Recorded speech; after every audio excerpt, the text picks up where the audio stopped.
আজ আমি আপনাদের মাঝে ফিরে এসেছি নতুন কিছু নিয়ে। আপনাদের সবার ভালোবাসা পেয়ে এই প্রথমবার আমি বড় একটি ঘটনা লেখার সাহস করছি। যারা বেশি বড় ঘটনা শুনতে চান না তাদের নিকট ক্ষমা প্রার্থনা করছি। আজকের ঘটনাটি আমি শুনেছি একজন হুজুরের কাছ থেকে।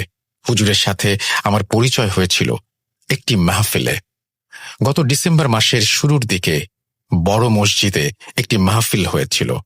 বড় হুজুরের সাথে আমার সম্পর্ক ভালো থাকায় আমি ওনার সাথে মাঝে মাঝেই দেখা করতে যেতাম।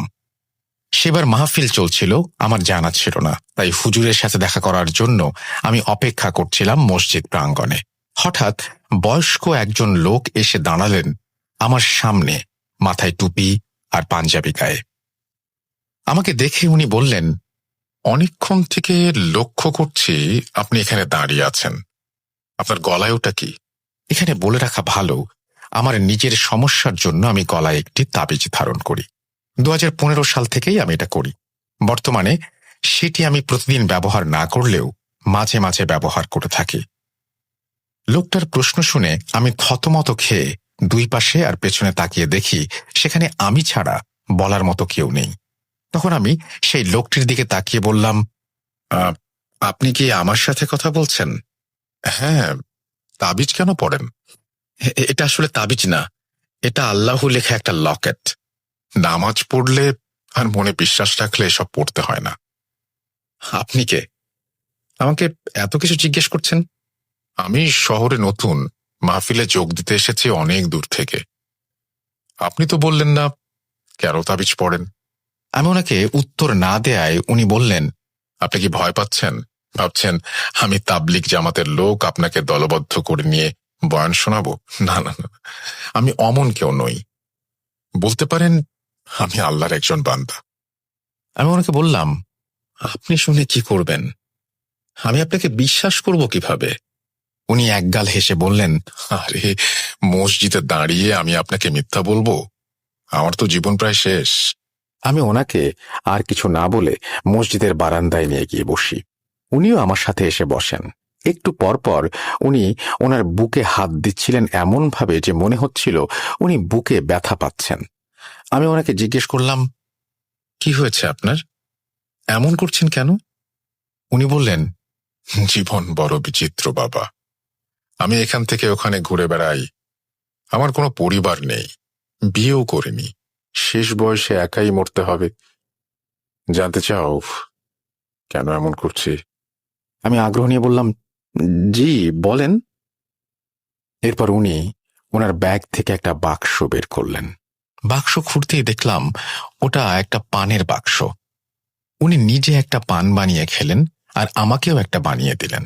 পান খেতে খেতে উনি আমাকে এমন একটি ঘটনা বললেন যা আমি কখনো শুনিনি আর ভাবতেও পারিনি। আমি হলপ করে বলতে পারি এমন ঘটনা আপনারাও কখনো শোনেননি। ঘটনাটি আমি হুজুরের ভাষায় বলছি আর আমার অনিচ্ছাকৃত ভুল ত্রুটির জন্য ক্ষমা প্রার্থনা করছি। বলছেন হুজুর।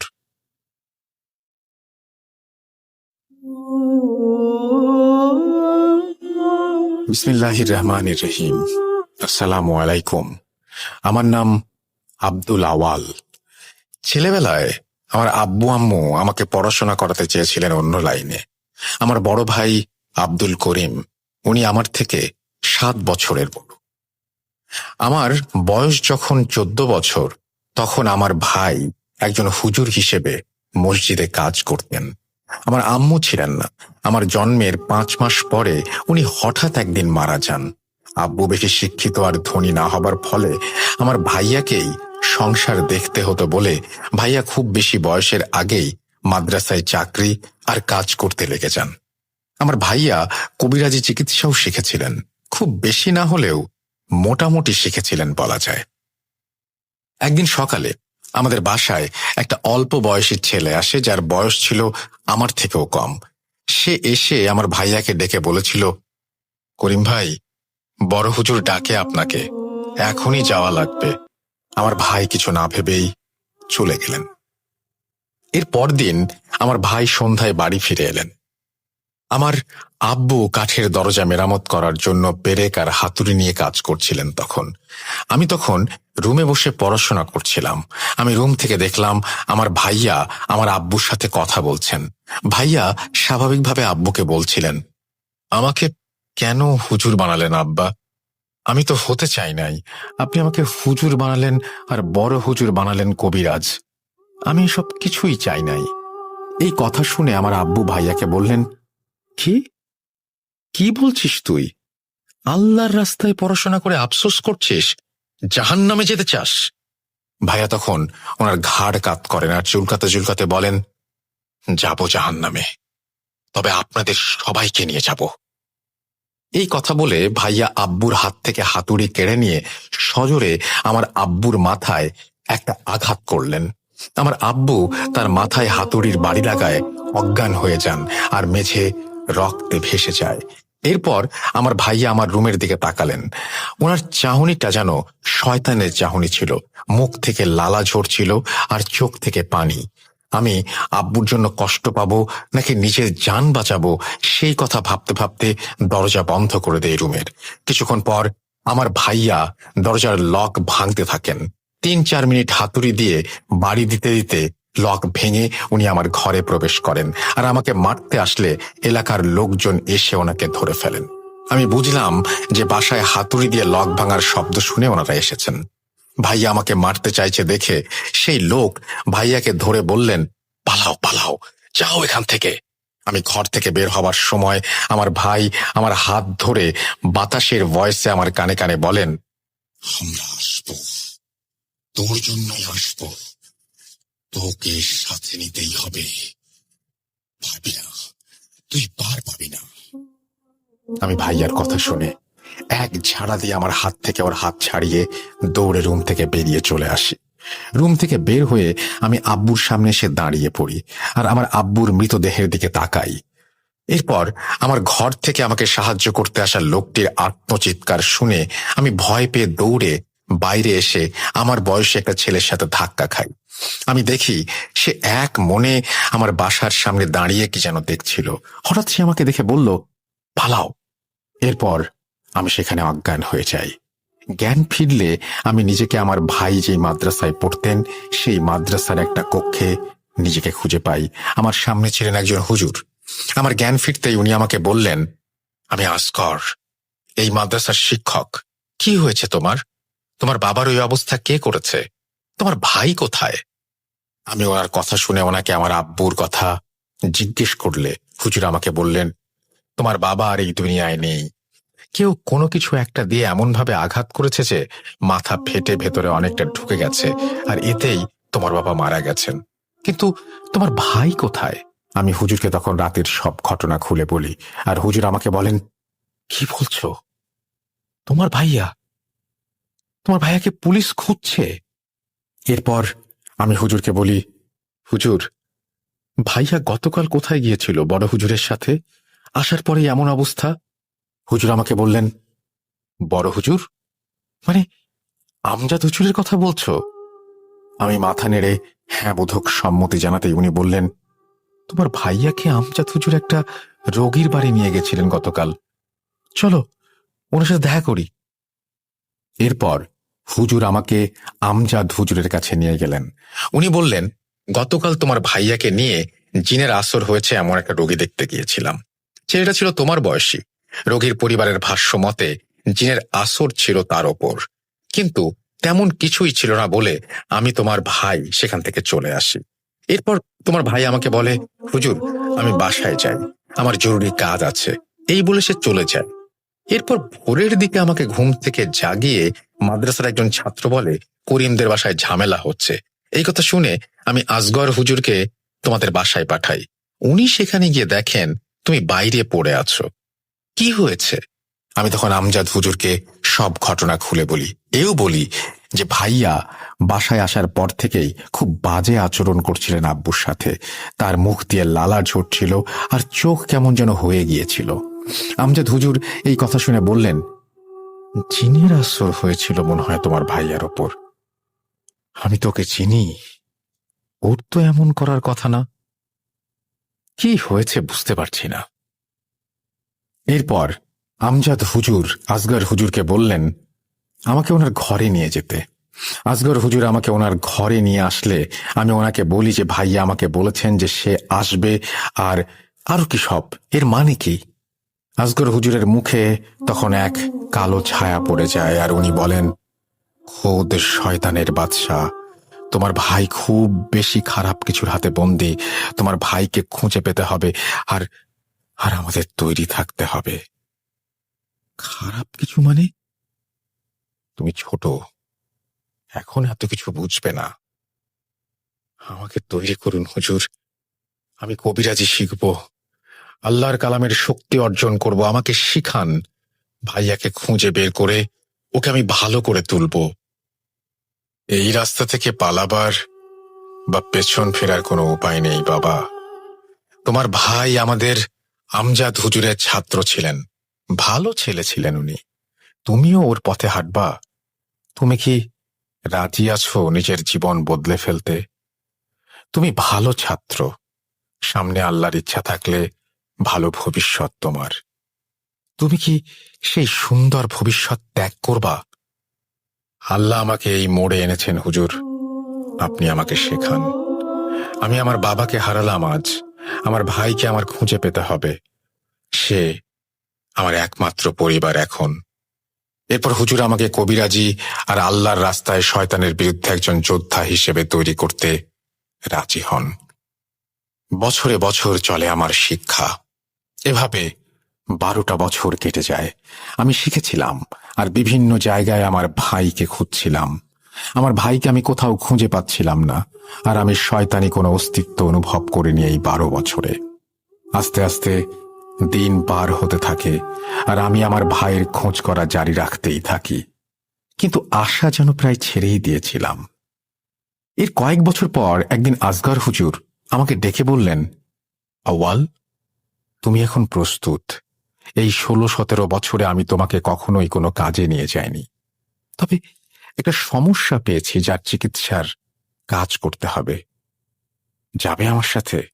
তোমার ভাই যদি কখনো ফিরে আসে তবে তোমাকে তার ভেতরে থাকা শয়তানের মোকাবেলা করতে হবে।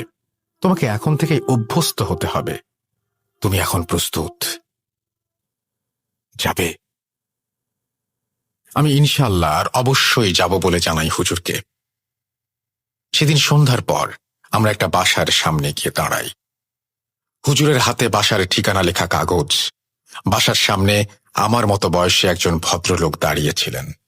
উনি আমাদের সালাম দিলেন আর জিজ্ঞাসা করলেন, আপনারাই কি কাজ করতে এসেছেন? হুজুর সালামের উত্তর দিয়ে বললেন, জি, চলুন রোগী দেখে আসি। এরপর হুজুর আর আমি সেই ভদ্রলোকটিকে ফলো করে ওনার সাথে ভেতরে গেলাম। বাসার ভেতরে গিয়ে দেখলাম একজন বয়স্ক মহিলা টেবিলের ওপর মাথা দিয়ে চেয়ারে বসে আছেন। আমাদের দেখে উনি চোখ মুছতে মুছতে বললেন, আসছেন আপনারা? আমার স্বামী, উনি কাল থেকে উদ্ভট আচরণ করছে, ওনাকে সাহায্য করেন দয়া করে। এরপর আমরা ওনাকে জিজ্ঞাসা করলাম কাল থেকে ওনার স্বামী ঠিক কি কি করেছেন। এরপর উনি আমাদের যা বললেন তা ছিল কিছুটা এমন, আমার স্বামী পাশের এলাকায় একটি মুদির দোকান করেন। খুব শান্ত স্বভাবের লোক সে। গতকাল সকালে উনি দোকানে গেলেন আর বিকালেই ফিরে আসলেন। বাসায় এসে উনি কিছু না খেয়ে না বলে বিছানায় শুয়ে পড়লেন। আমি বারবার বললাম খেয়ে নাও খেয়ে নাও, কিন্তু সে আমার কথা মনে হয় শুনেই না। সন্ধ্যাবেলায় সে হঠাৎ ঘুম থেকে জেগে উঠে বাইরে চলে গেল। 1-2 ঘন্টা পরে বাসায় এসে আমাকে বলতে লাগলো যে ভাত খাবে সে। আমি তাকে ভাত দিলাম।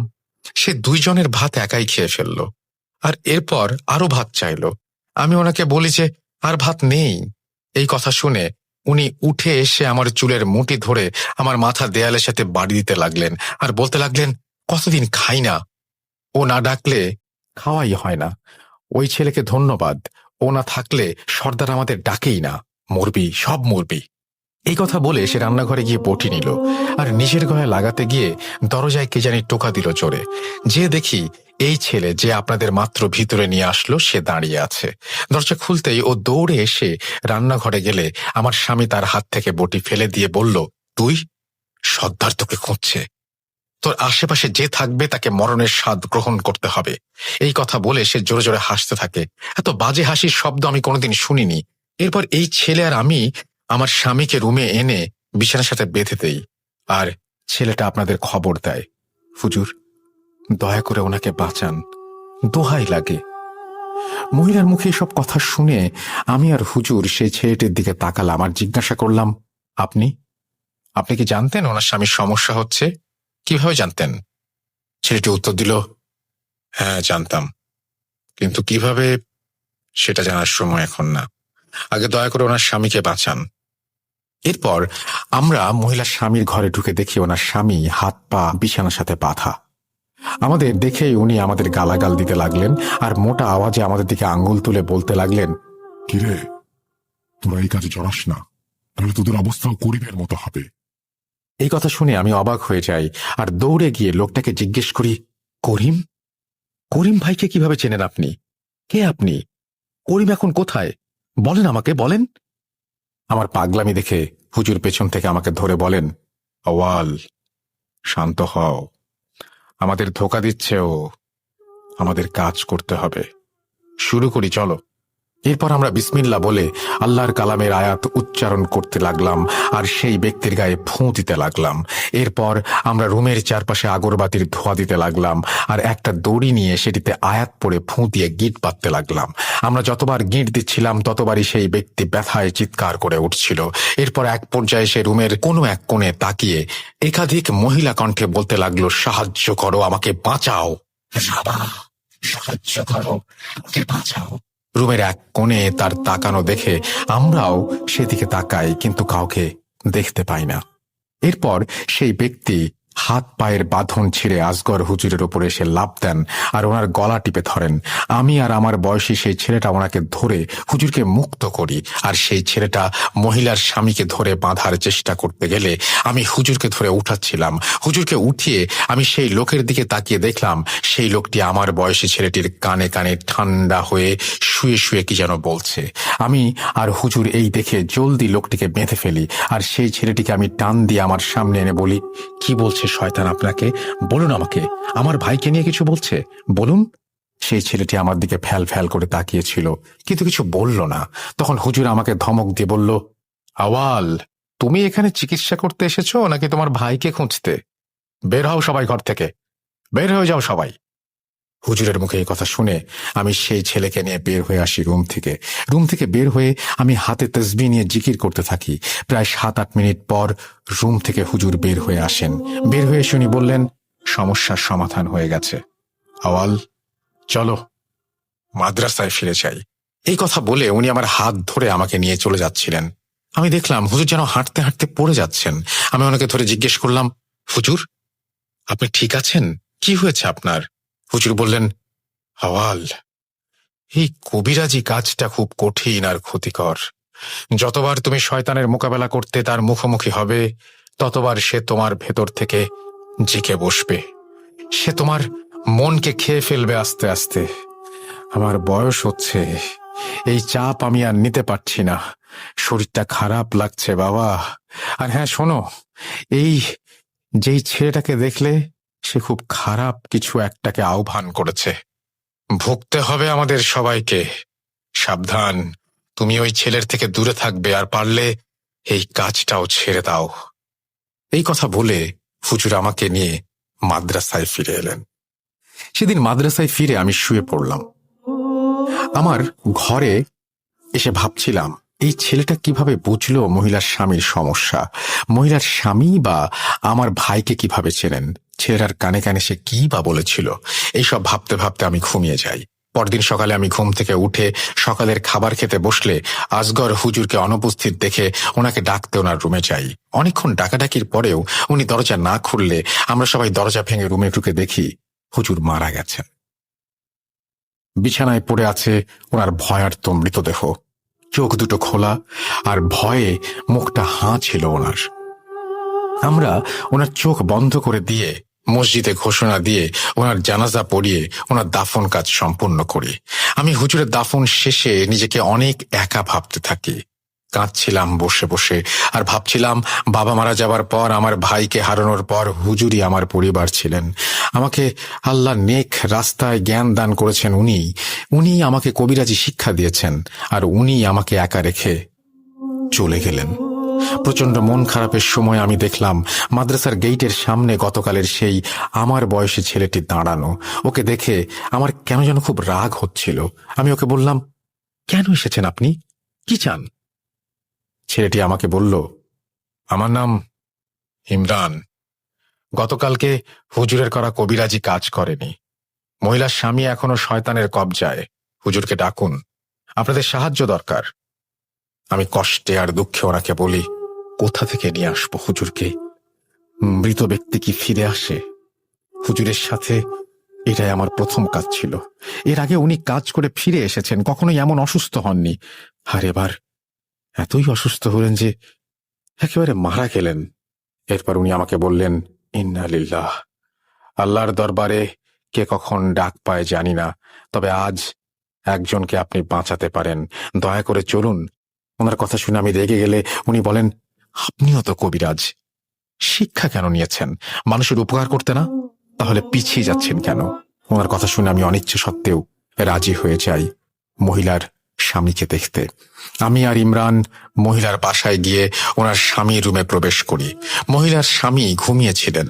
আমি ওনার পাশে বসে ওনার হাতে আতর লাগিয়ে হাতে মালিশ করছিলাম, আর ওনার কনিষ্ঠাঙ্গুলি চেপে ধরতেই লোকটি চিৎকার দিয়ে মোটা গলায় বলে উঠল, রাবা, সাহায্য কর, আমি তোমার কৃতদাস, আমাকে সাহায্য করো। আমি তখন লোকটার আঙুল চেপে দেয়া বাড়িয়ে দিয়ে জিজ্ঞেস করি, কে তুই? কেন এই মানুষটাকে কষ্ট দিচ্ছিস? জানিস না মানুষের শরীর কবজা করা বারণ? কে তুই বল। সে আমার দিকে তাকিয়ে আমাকে হাতের ইশারায় আমার কান তার মুখের দিকে আনতে বলে। আমি কান তার মুখের দিকে আনলে সে ফিসফিসিয়ে বলে, রাবা আল সালাম, সে এসেছে, তোর ভাই তোর জন্য আসছে, সে এবার তোকে নিয়ে যাবে, প্রস্তুত হ। এই কথা শুনে ক্রোধে আমি তাকে জিজ্ঞেস করি, রাবা আল সালাম? এই রাবা আল সালাম কে? কেন তুই তার নাম বললি? আমার ভাইয়ের সাথে ওর সম্পর্ক কি? আমার এই কথা শুনে ইমরান লোকটি গলায় হাত দিয়ে বলে, কোথায় আল সালাম, কোথায়? ইমরানের এই কথা শুনে আমি অবাক হয়ে গেলেও আয়াত পড়া থামাইনি। আমি আয়াত পড়া এরপর আরো বাড়িয়ে দেই, আর আঙুলে চাপ দেওয়ায় বাড়িয়ে দিলে লোকটি জোরে রাবা রাবা বলে চিৎকার করতে করতে বমি করে দেয়। লোকটির বমির রং ছিল একেবারে কালো। আমি বুঝতে পারলাম লোকটির ভেতরে থাকা শয়তান হয়তো চলে গেছে। আমি লোকটির জ্ঞান ফিরিয়ে খেজুর খাইয়ে ওনার উপর জিনের ভর এখনো আছে কিনা পরীক্ষা করে বুঝলাম যে না, লোকটি এখন সুস্থ। এরপর আমি আর ইমরান সেই মহিলার বাসা থেকে বের হয়ে এসে একটি চায়ের দোকানে বসলাম। বলে রাখা ভালো যে হুজুরের মতো কাজ করলেও আর মাদ্রাসায় থাকলেও আমি মাদ্রাসার বাইরে কখনোই টুপি বা পাঞ্জাবি পরে যেতাম না। গেঞ্জি আর প্যান্ট পরেই আমি বের হতাম, কারণ আমি চাইতাম না কেউ আমাকে হুজুর বলে সম্বোধন করুক আর পোশাকের জন্য সম্মান করুক। ইমরানকে আমি আমার চায়ের দোকানে নিয়ে বসলে ইমরান আমাকে বললেন, আব্দুল করিম আপনার বড় ভাই। আমি হতভম্ব হয়ে ওর দিকে তাকিয়ে বলি, হ্যাঁ, আপনি কি করে জানলেন? রাবা আল সালাম শুনে আপনি কেন এমন পাগলের মতো আচরণ করলেন? কি সে? এরপর উনি আমাকে বললেন, ও একটা জিন, শয়তান। ওর সাথে আমার অনেক পুরাতন সম্পর্ক। আমি ওকে জিজ্ঞেস করি যে ও যদি জিন হয় তবে ওই মহিলার স্বামীর শরীর থেকে কার কাছে সাহায্য চাচ্ছিল? ইমরান আমাকে বলল, কার কাছে সাহায্য চাইছে আমি জানি না। রাবা কে জানেন? আমি ইমরানের কথার আগামাথা কিছুই বুঝতে পারছিলাম না, তাই ওকে সবকিছু খুলে বলতে বলি, যেহেতু আমার ভাইয়ের নামটাও এখানে জড়িয়েছিল আর আমার ভাইকে খুঁজে পাওয়ারও আশা চমক দিচ্ছিল তখন। ইমরান আমাকে যা বলল তা শুনে আমার মাথা কাজ করা বন্ধ করে দিয়েছিল। রাগ, ক্ষোভ, কষ্ট, দুঃখ সবই আমি অনুভব করছিলাম একসাথে। পরের ঘটনাটি আমি ইমরানের ভাষাতেই বলছি। আমার বয়স তখন 12 কি 13। আমার জন্মের পর থেকেই একটা ক্ষমতা ছিল, আমি খারাপ কিছুর অস্তিত্ব বুঝতে পারতাম, মাঝে মাঝে দেখতেও পারতাম। কিন্তু আমার কথা আমার মা আর আমার দাদু ছাড়া কেউ বিশ্বাস করত না। আমার বাবা এই জন্য অনেক বকাঝকাও করতেন। আমাদের গ্রামে একটা মিথটি ছিল গ্রামের উত্তর পাশের দিঘিটিকে নিয়ে। প্রতি রমজানের ঈদের পরের দিন সেই দিঘির কাছে যাওয়া নাকি বারণ ছিল। কারণ সেই দিঘিতে নাকি ৫-৭ বছর আগে একজন বয়স্ক লোক নিজের গলা কেটে আত্মহত্যা করেছিল। আশ্চর্যের বিষয় হলো, যেই লোকটি সেদিন গলা কেটে দিঘিতে ঝাঁপ দিয়েছিল, সেদিন থেকে টানা ২ দিন লোকটি দিঘির মাঝে ভেসেছিল জীবিত অবস্থায়। দিঘির পানি অনেক গভীর থাকলেও মনে হতো যেন লোকটি দিঘির মাঝখানে গলা কাটা নিয়ে দাঁড়িয়ে আছে। গ্রামের মানুষ ভয়ে ২ দিন পর লাঠিসোঁটা নিয়ে মাছ ধরার ট্যাটা দিয়ে সেই লোকটির দিকে ছুঁড়ে মারে, তাকে পানিতে ডুবিয়ে দেয়। পরের বছর একই দিনে একই ঘটনা আবার ঘটে। এরপর থেকে ঈদের পরের দিন সেই দিঘির কাছে কেউ যেত না। যারাই সেই দিঘিতে মারা যেত, তারা ডুবে যাওয়ার আগে একটা কথাই বলতো, সেই রাবা আল সালাম আসছে। এরপর থেকে প্রতি ঈদের দিন সেই দিঘির কাছের মসজিদে মিলাদ ও দোয়া মাহফিল হতো, যেন এই ঘটনা না ঘটে।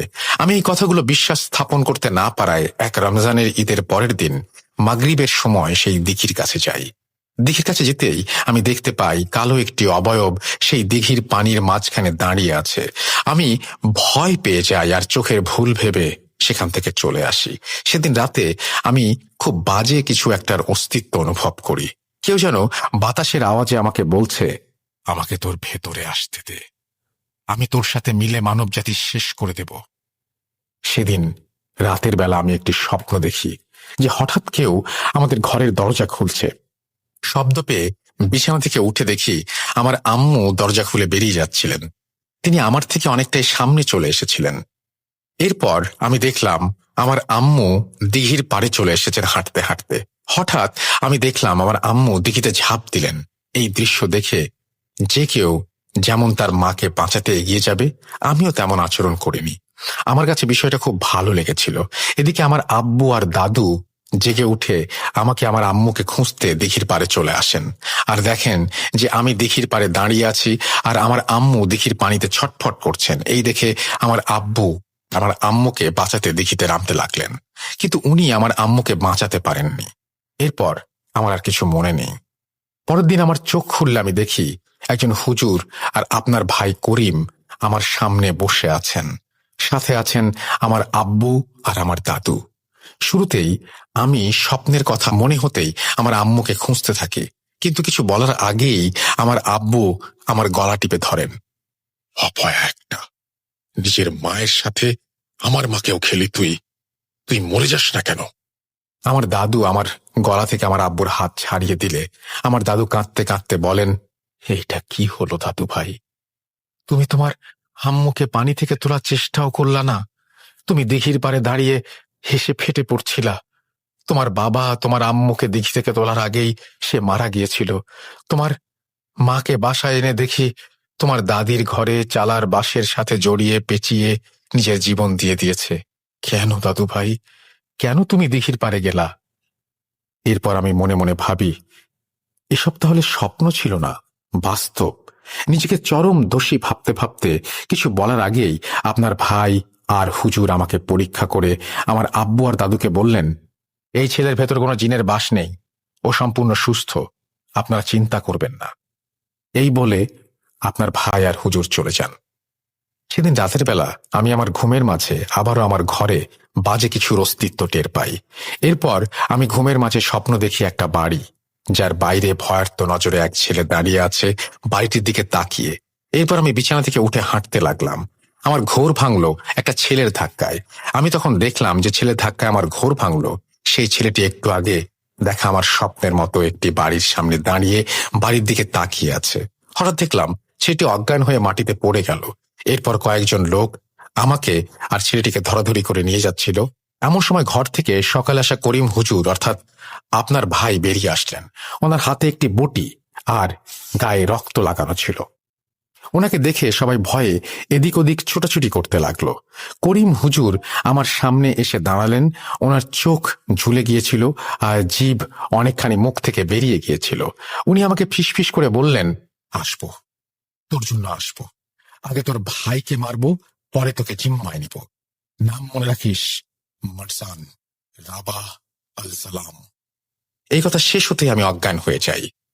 সকালে উঠে দেখি আমি আমার দাদুর কোলে শুয়ে আছি। আমার দাদু আমাকে জানালেন যে গত রাতে আমাকে কি অবস্থায় পাওয়া গিয়েছিল। দাদুর কথা শুনে আমার আব্বু বললেন, শয়তান, এই ছেলে আমাদের ঘরের শয়তানের প্রতিনিধি হয়ে জন্মেছে। আরে ওকে বের করে দাও, বের করে দাও আব্বা, বের করে দাও। আর কত জীবন খাবে ও জানি না, বের করো। আব্বুর এই কথা শুনে আমার দাদু ঠিক করেন আমাকে শহরে আমার চাচার বাসায় পাঠিয়ে দেওয়া হবে। পরের দিন সকালে আমাকে আমার দাদু গ্রামের একজন পরিচিত লোকের সাথে করে শহরে পাঠিয়ে দেন। সেখান থেকে আমি পড়াশোনা করি আর একটা রেস্টুরেন্টে কাজ করি। আমি প্রতি রাতে মারজানকে অনুভব করি। ও আমাকে কবজা করেছিল, আর আমার ছোটবেলা থেকে কিছু জিনিস দেখার ক্ষমতা আছে জন্য আমি মাঝে মাঝে বুঝতে পারি যে মারজান কার ক্ষতি করছে। যেই মহিলার স্বামীকে বাঁচালেন আজ, সেই লোক আমার খুব কাছের ছিলেন। আমি যে রেস্টুরেন্টে কাজ করি তার বাইরের একটি দোকানের মালিক ছিলেন। উনি খুব আদর করতেন আমাকে। বহুদিন পরে আমি ঘুমিয়ে স্বপ্ন দেখছিলাম যে লোকটির ক্ষতি হচ্ছে, যেমনটা আমার আম্মুর বেলায় আর আপনার বেলায় দেখেছিলাম যে ওই মহিলার স্বামীর ক্ষতি হচ্ছে। তাই ঘুম থেকে উঠে দৌড়ে ওনাদের বাসায় চলে যাই। আমার বাসা আর ওনার বাসায় একই রোডে। রাতে মাঝে মাঝে আমরা একসাথে ফিরতাম। ওনার বাসায় কখনো যাইনি, কিন্তু চেনা ছিল আমার। আমি যেদিন প্রথম মারজানের কবজায় গিয়েছিলাম, সেদিন আপনার ভাই আর হুজুর আমাকে দেখতে আসলে মারজান আপনার ভাইয়ের শরীরে চলে যায় আর আপনার আব্বুকে মেরে ফেলে। আর এখন সে আপনাকে মারার জন্য খুঁজছে। ইমরানের মুখে এই ঘটনা শুনে আমি চায়ের দোকানের বেঞ্চ থেকে দাঁড়িয়ে যাই আর ওর মুখে সজোরে একটা ঘুষি মারি আর বলি, তুই দায়ী। আমার ভাইয়ের এই অবস্থার জন্য তুই দায়ী। আমার আব্বুর মৃত্যুর জন্য তুই দায়ী। আমার এমন অবস্থার জন্য তুই দায়ী। তুই সেদিন কেন মরে গেলি না? তাহলে ভাই তোদের বাসায় যেত না আর আমাদের এসব কিছু হতো না। আমি ইমরানকে মেরেছিলাম জন্য চায়ের দোকানে থাকা বাকি লোকেরা কি হয়েছে জানতে এলে ইমরান ওনাদের দূরে পাঠিয়ে দেন আর আমাকে বলেন, আমি মানছি এটা আমার দোষ। আমার জন্যই আজ এতগুলো মানুষ কষ্ট পাচ্ছে। এখন একটাই উপায়, যদি না চাই যে আর কেউ আমাদের মতো কষ্ট পাক, তাহলে আপনার ভাইকে খুঁজে বের করতে হবে আর মারজানকে শেষ করতে হবে। ইমরানের কথা শুনে আমি নিজেকে কিছুটা শান্ত করি। বলি, এই 12-13 বছর ধরে আমি নিজেও আমার ভাইকে খুঁজছি, কই খুঁজে তো পাচ্ছি না। এরপর ইমরান আমাকে বলেন, আমরা দুজন মিলে এখন থেকে করিম ভাইকে খুঁজব। তখন আমার মাথায় একটা প্রশ্ন উঁকি দেয়। আমি ইমরানকে জিজ্ঞাসা করি, আচ্ছা, মহিলার স্বামী উনি কেন বারবার সাহায্য চাচ্ছিলেন? রাবাল সালাম বলছিলেন। মারজানের ঘটনা বুঝলাম, কিন্তু সে রাবাল সালামকে? আমি যতটুকু জানি রাবাল সালাম আরবি শব্দ, এর মানে অন্ধকারের সর্দার। উত্তরে ইমরান বলে যে এই বিষয়ে সে কিছু জানে না। আমি ইমরানকে আবার জিজ্ঞাসা করি, মারজান যদি আমার ভাইয়ের শরীরে থাকে, তাহলে মহিলার স্বামীকে কে কবজায় নিল? এর উত্তর ইমরানের জানা ছিল না। সেদিন চায়ের দোকান থেকে বের হয়ে আমি আর ইমরান বাসায় চলে যাই। রাতের বেলা আমি আমজাদ হুজুরের ঘরে গিয়ে ওনাকে সবকিছু খুলে বললে উনি আমাকে বলেন, আওয়াল, এসবের কিছুই আমি জানতাম না। তোমার ভাই আমার জন্য ওই জায়গায় গিয়েছিল, কিন্তু একটা বিষয় খেয়াল করেছ? আমিও কিন্তু গিয়েছিলাম, আমার কিন্তু কিছু হয়নি। আমি হুজুরকে আর কিছু না বলে নিজের ঘরে চলে আসি। আমি ঘুমিয়ে গিয়েছিলাম। এমন সময় আমার ঘরের দরজায় জোরে জোরে কয়নারার শব্দ পেলাম। আমি দরজা খুলে দেখি মাদ্রাসার এক ছাত্রের সাথে ইমরান দাঁড়িয়ে আছে। আমাকে দেখে বলল, আওয়াল ভাই, আমার বাড়িওয়ালার অবস্থা ওই মহিলার স্বামীর মতো, দয়া করে দেখবেন, চলুন। আমি কিছু না ভেবে আগরবাতি, আতর, একটা দড়ি নিয়ে চলে যাই ইমরানের বাড়িওয়ালার বাসায়। ওনার বাসায় গিয়ে আমরা দেখি বাড়িওয়ালার ছেলে আর স্ত্রী বসে আছে ভয়ার্ত চেহারায়। আমাকে দেখে ওনারা কাকুতি মিনতি শুরু করতে লাগলেন ওনাদের বাবার জীবন বাঁচানোর জন্য। আমি ওনাদের জিজ্ঞেস করলাম কি হয়েছে। বাড়িওয়ালা ছেলে যা বললেন তা ছিল কিছুটা এমন, আমার বাবা বৃদ্ধ মানুষ, হার্টের পেশেন্ট। প্রায় 1 মাস আগে স্ট্রোক করে উনি প্যারালাইজড হয়ে যান। আজ সন্ধ্যায় আমি আর আমার স্ত্রী নামাজ পড়ছিলাম। সাধারণত আমরা একসাথে নামাজ পড়ি না, কিন্তু আজ আমরা একসাথে এশার নামাজ পড়ছিলাম। আমি ইমাম হিসেবে শব্দ করে সূরা পড়ছিলাম। হঠাৎ আমাদের রুমে আমার আব্বু ঢুকলেন আর আমাদের দুইজনের গলা টিপে ধরে জায়নামাজ থেকে ফেলে দিলেন। আমাদের নামাজ ভঙ্গ হয়ে যায়। আমি একেবারে অবাক হয়ে যাই যে আব্বা তো প্যারালাইজড, হেঁটে এখানে কিভাবে এলেন। এরপর আমার আব্বার চোখ উল্টে যায় আর উনি রান্নাঘরে চলে যান। রান্নাঘর থেকে উনি একটা বটি নিয়ে রাবা না কি যেন একটা বলে ওনার নিজের গলায় চালাতে নিলে আমি আর আমার স্ত্রী মিলে ওনাকে ধরে ফেলি। এরপর বাসার সবার চেঁচামেচি শুনে পাশের বাসার মানুষ চলে আসে আর আব্বাকে ওই অবস্থায় দেখে ভয়ে চলে যায়। একমাত্র ইমরান আমাদের সাহায্য করে আর আমার আব্বাকে রুমে বেঁধে রেখে আপনাকে আনতে যায়। কিছু একটা করুন ভাই, আমার আব্বাকে বাঁচান। আমি ওনাদের কথা শুনে আল্লাহর নাম করে প্রবেশ করি ওনাদের আব্বার রুমে। আমাকে দেখে ইমরানের বাড়িওয়ালা মোটা গলায় বলে, তুই আবার এসেছিস? তোর ভাইয়ের মতো তুইও মরতে চাস? তোর ভাইকে আমরাই মেরেছি, এবার তুইও মরবি। বাড়িওয়ালার মুখে এই সমস্ত কথা শুনে আমি প্রচন্ড রেগে যাই। ইমরান ওনার হাত ধরে ফেলে, আর আমি ওনার সামনে গিয়ে জিজ্ঞেস করি, আমার ভাই কোথায়? আল জালামকে, মারজানকে? সে আমাকে কিছুই বলতে চায় না। এরপর আমি তার হাতে আতর লাগিয়ে কনিষ্ঠাঙ্গুলি চেপে ধরে আয়াত পড়তে লাগলে সেও রুমের এক কোণায় তাকিয়ে বলতে থাকে, রাবা আল সালাম, সাহায্য করো, আমাকে সাহায্য করো, এই দুজনকে মেরে ফেলো, দয়া করে মেরে ফেলো। এরপর আমি হাতের চাপ কমিয়ে দিয়ে বলি, আমি তোকে কষ্ট দেব না, তুই আমাকে বলবি রাবা আল সালামকে, মারজানকে। এরপর বাড়িওয়ালার শরীরে থাকা শয়তান আমাকে সব বলতে রাজি হয়। সে আমাদের বলল যা কিছুটা এমন, রাবা আল সালাম মানে, রাবা মানে সর্দার, আল সালাম মানে অন্ধকার। ও আমাদের সর্দার, আমাদের প্রভু, আমরা তার দাস, ওর কেনা গোলাম আমরা। মারজানি হচ্ছে রাবা আল সালাম, ওর আদেশেই আমরা মানুষের শরীরে কবজা করি। ও আমাদের নেতা, নেতা যা বলবে আমরা তাই শুনি। আমি তখন ওকে জিজ্ঞেস করি, ও যা বলবে তাই শুনবি? ওর এত ক্ষমতা থাকলে মানুষকেও নিজে কবজা না করে তোদের মাধ্যমে কবজা করাচ্ছে কেন? বল আমাকে। আর আমার ভাই কোথায়? এরপর সে মুচকি হেসে বলল, 13 বছর আগে তোর ভাই মারা গেছে, ওকে আল সালামই মেরেছে। এই কথা বলে সে হঠাৎ রুমের এক কোণে দাঁড়িয়ে হাত জোর করে কাঁদতে কাঁদতে বলে, মাফ করে দাও, মাফ করে দাও আমাকে, আমি কষ্ট সহ্য করতে না পেরে ওদের সব বলে দিয়েছি, ক্ষমা করো আমাকে। এই বলে বাড়িওয়ালা কাতরাতে থাকে। এরপর আমি ওনাকে জিজ্ঞাসা করলাম, আপনি কার সাথে কথা বলছেন? কে ওখানে? উনি চিৎকার দিয়ে বলেন, মারজান। ওনার এই কথা শুনে আমার রুহ কেঁপে ওঠে তখন। এরপর আমি কিছুক্ষণ চুপ থেকে ওনাকে আবার জিজ্ঞেস করি, মারজান? তখন ইমরানের দিকে আঙুল তুলে বলে, এইখানে। এই বলে সে বমি করে দেয় মহিলার স্বামীর মতো। এরপর আমি বুঝতে পারি জিনটা তাকে ছেড়ে গেছে। বাড়িওয়ালা বাসা থেকে বের হয়ে আমি ইমরানকে নিয়ে মাদ্রাসায় চলে আসি আর আমজাদ হুজুরের সাথে এই বিষয়ে কথা বলি। আমজাদ হুজুর আমাকে বলেন, দেখো, এটা খুব অন্যরকম একটা সমস্যা, আমি আগে শুনিনি। আমার যা ধারণা সেটা হচ্ছে মারজান একজন সর্দার, আর সে শাগরেদদের দিয়ে অন্য মানুষের শরীর কবজা করায়। কিন্তু কেন করে সেটা আমার জানা নেই। ইমরানের বোঝার ক্ষমতা আছে, মনে হয় সেই ক্ষমতা সে দখল করার জন্য এসব করছে। আমি হুজুরকে জিজ্ঞেস করি, তাহলে অন্যান্য ব্যক্তিদের কেন সে কবজা করছে? উত্তরে বললেন, হয়তো এই কাজ সে নিজের শক্তি বাড়াচ্ছে ইমরানের শরীর কবজা করার জন্য। এরপর আমি হুজুরকে বলি, হুজুর, সে বলল আমার ভাই করিম মারা গেছে আমার বাবাকে মারার রাতেই, তাহলে মারজান এখন কোথায় আছে? কাউকে কবজা করে রেখেছে নাকি নিজে থেকেই কাজ করছে? হুজুর আমাকে এই প্রশ্নের কোনো উত্তর দিতে পারেননি। আমার মন সেদিন থেকে অনেক খারাপ ছিল। আমি শয়তানের কথায় বিশ্বাস করি না, তাই আমার ভাই মারা গেছে তা আমি মানতে নারাজ। কিন্তু এও ভাবছিলাম, শয়তানটা যখন সবকিছু বলেই দিয়েছে, তাহলে আমার ভাইয়ের কথাটাই বা মিথ্যা বলবে কেন? আর সত্যি বললেই, যেহেতু মারজান ওকে কষ্ট দিয়েছে, সে মিথ্যা বলছে না। এসব ভাবতে ভাবতে আমি নিজের সাথে স্নায়ুযুদ্ধ করছিলাম। পরের দিন আমি ইমরানের বাসায় যাই আর ওকে বলি, আচ্ছা ইমরান, আপনার গ্রামেই তো সেই মিথ প্রচলিত যে রমজান মাসের ঈদের পরদিন সেই গ্রামের উত্তরে দেখিতে যাওয়া বারণ। তাহলে আপনার গ্রামের মানুষদের জিজ্ঞেস করলেই তো এর রহস্য জানা যাবে। উৎপত্তি যেহেতু আপনার গ্রামেই, চলেন আপনাদের গ্রামে যাই। ইমরান আমার কথায় রাজি হয়, আর এরপর আমরা দুজন মিলে ইমরানদের গ্রামের বাড়িতে যাই। ইমরানের গ্রামের বাড়িতে গেলে ইমরানের বাবা ইমরানকে দেখেই ক্রোধে ওনাকে মারতে চলে আসেন। শয়তান, তুই আবার এসেছিস, এবার কার জান নিবি? অপয়া একটা, চলে যা। এরপর ইমরানের দাদু ঘর থেকে বের হয়ে আসেন আর ইমরানের বাবাকে শান্ত করে আমাদের ভেতরে নিয়ে যান। আমরা দুপুরের খাবার খাই।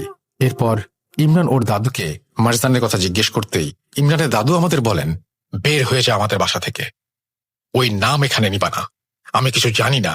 তখন আমি ইমরানের দাদুকে আমার পরিচয় দিই আর বলি, 12-13 বছর আগে যে দুইজন হুজুর ইমরানকে দেখতে এসেছিল, ওনাদের মাঝে একজন ছিলেন আমার ভাই, আর এখান থেকে যাবার পর ওনার কি অবস্থা হয়েছিল সেটাও আমি ওনাকে জানাই। এরপর উনি শান্ত হন আর আমাদের একটা ডায়েরি দেন আর বলেন, মারজানকে নিয়ে যত কিছু জানার চেষ্টা আমি করেছি সব এখানে লেখা আছে, একটা ঠিকানাও আছে। আমাকে তো লোকে কিছু বলে নাই, তোমাদের বললেও বলতে পারে, যে দেখো। এরপর আমি আর ইমরান দাদুর ডায়েরি পড়ে যতটুকু জানতে পারি তা ছিল এমন, মারজান একটা জিন যে ধারণা মতে প্রথম একজনের উপর হাজির হয় যার নাম মোহাম্মদ ইফতেখার উদ্দিন।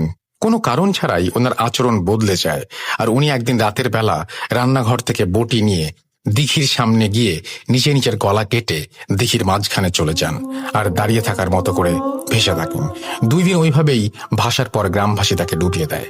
ইফতেখার উদ্দিনের ঠিকানা সেই ডায়েরিতে লেখা ছিল, আর সেই ঠিকানা অনুযায়ী আমরা পাশের গ্রামে গিয়ে ইফতেখার উদ্দিনের বাড়ি খুঁজে বের করি। বাড়িতে ছিল ইফতেখার উদ্দিনের ছেলে আর ইফতেখার উদ্দিনের স্ত্রী। ওনারা আমাদের আসার কারণ জিজ্ঞেস করলেন। আমরা ওনাদের কারণ বললে ইফতেখার উদ্দিনের স্ত্রী আমাদের দূর দূর করে বাসা থেকে তাড়িয়ে দিলেন আর বললেন, আর কারো জান দিতে যাব না, যাও তোমরা। আমরা চলেই যাচ্ছিলাম হতাশ হয়ে, ঠিক তখন পেছন থেকে ইফতেখার উদ্দিনের ছেলে আমাদের ডাক দিয়ে বললেন, ভাই দাঁড়ান, কথা আছে। এরপর উনি আমাদের দিঘির পাড়ে নিয়ে যান আর বলেন, ভাই আমার আব্বা খুব ভালো মানুষ ছিলেন, এটা লোকে বলতো, আমি তো দেখি নাই ওনারে। আমি তখন আমার মায়ের পেটে, যখন আব্বা নিজের গলা কেটেছে। তবে আমি জন্মের পরে ময় মুরব্বীদের কাছে শুনেছিলাম যে আমার নানা আসছিল, সে নাকি আমার আব্বা মরার 1 বছর আগে একইভাবে নিজের গলা কেটেছিল। ওনার নাম জয়নাল মণ্ডল, ওনার বাড়ি পাশের গ্রামেই, ওইখানে খোঁজ নেন। এই বলে ইফতেখার উদ্দিনের ছেলে আমাদের ঠিকানা দিয়ে চলে যান। এরপর আমরা পাশের গ্রামে চলে যাই আর সেখানে জয়নাল মণ্ডলের বাসা খুঁজে বের করি। জয়নাল মণ্ডলের বাড়িতে ওনার নাতি পরিবার পরিজন নিয়ে বাস করছেন। ওনার নাতি আমাদের আসার কারণ জেনে বললেন, এই শয়তান আবার জেগেছে, সব দোষ আমার দাদির। আমি তখন ওনাকে এর মানে জিজ্ঞেস করলে উনি বলেন, আমার দাদি ছিল একটা ডাইনি, সবসময় মানুষের ক্ষতি করে বেড়াতো টাকার লোভে। জিন পালতো সে, দূর দূরান্তের গ্রাম থেকে মানুষ আর বাচ্চা কাচ্চা বশ করে নিয়ে আসতো সে। আমরা কিচ্ছু জানতাম না, তখন সব গ্রামের আশেপাশের অনেক ঘন জঙ্গল ছিল, তাই মানুষ ভাবত যে যারা হারাচ্ছে তারা হয়তো জঙ্গলে সাপ বা জন্তুর হাতে মরছে। দাদি ছিল খুব চালাক, যাদের সংসারে খুব ঝামেলা হতো তাদের সে বলে দিত, তাই ওই লোকেরা খুঁজে না পাওয়া গেলে মানুষ ভাবত যে তারা হয়তো সংসার ত্যাগ করেছে। বাচ্চাগুলো আনতো যখন গোসল করতে দিঘি বা পুকুর পাড়ে ঝাঁপ দিত, মানুষ ভাবত তাদের ছেলে মেয়েগুলো হয়তো পানিতে ডুবে গেছে। ভাবছেন এগুলো আমরা জানলাম কিভাবে? বলি শোনেন। একবার আমার দাদি রোজার শুরু থেকে এতই অসুস্থ হলো যে বিছানায় পড়ে গেল। বলে না, রোজার সময় শয়তান বন্দি থাকে, তার শয়তান জিনগুলোও বন্দি ছিল। ঈদের পরের দিন সকালে দাদি আমার দাদাকে সব খুলে বলছিল, কারণ ওনার পালা জিনগুলো নাকি এতদিন বলি না পেয়ে খুব রেগে আছে আর ওনাকে এখনই মারতে চায়। শেষ সময়ে নিজের ভুল বুঝে দাদি আল্লাহ আর দাদুর কাছে মাফ চেয়েছিল। সেই রাতের বেলা দাদি 2 গ্রাম পরে দিঘিতে যেয়ে নিজের গলা কেটে দিঘিতে ভাসিয়ে দিয়েছিল। 2 দিন 3 দিন পর সে মরেছিল। এরপরে সেই জিন আমার দাদাকেও মেরেছে। পরে আমার ফুপা ইফতেখার উদ্দিনও মরেছে। ওনারা 2 জনই ঈদের পরের দিন ওই দিঘির আশেপাশে গিয়েছিল। এরপর থেকে ওই দিঘিতে ঈদের পরের দিন আর কেউ যায় না। এই হলো ঘটনা। এরপর উনি আমার আর ইমরানের পরিবারের জন্য দুঃখ প্রকাশ করে আমাদের বিদায় জানালেন। আমরা শহরে ফিরে আমজাদ হুজুরের সাথে বিষয়টি নিয়ে আলাপ করি। হুজুর আমাদের বলেন যে মারজান নাকি এখন এসব ক্ষমতার জন্যই করছে বলে উনি মনে করেন।